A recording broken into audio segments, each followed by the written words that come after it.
La deuxième édition du Salon international de l'investissement des banques et des établissements financiers est ouverte mercredi à Dakar.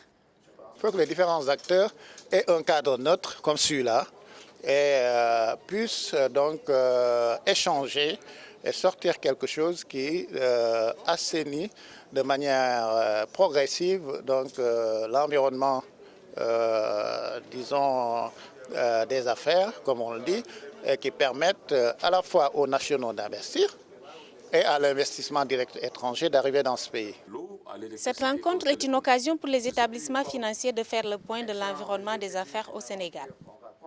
Il reste encore beaucoup à faire pour améliorer l'éducation financière des chefs d'entreprise. Donc, c'est des moments d'information et ensuite des moments d'échange, puisqu'il y a des panels sur lesquels on peut s'arrêter pour voir où est-ce que nous en sommes, qu'est-ce qu'il faut faire davantage pour faciliter l'accès des petites et moyennes entreprises au financement.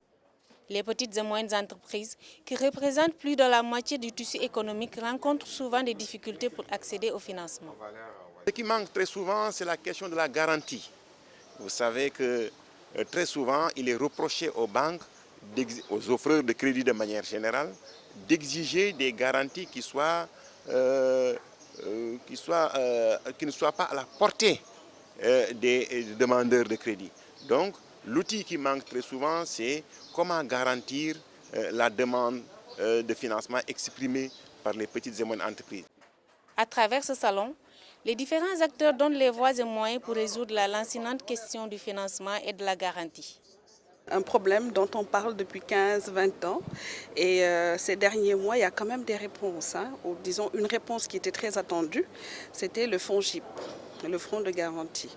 Alors ce fonds de garantie permet aux petites et moyennes entreprises de lever la contrainte de la garantie. Nous sommes à l'origine du lancement du Fonds africain de garantie, qui a des garanties portefeuille et également des garanties institutionnelles, qui permettent justement à ces petites et moyennes entreprises qui font face à ces problèmes de garantie de pouvoir accéder à certains prêts auprès des banques commerciales.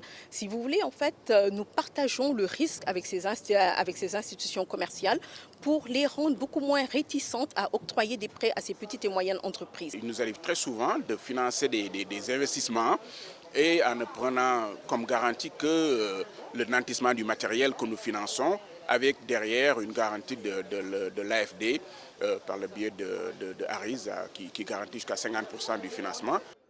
Après une première édition réussie en 2012, les organisateurs veulent faire de ce salon une rencontre annuelle des acteurs de l'investissement.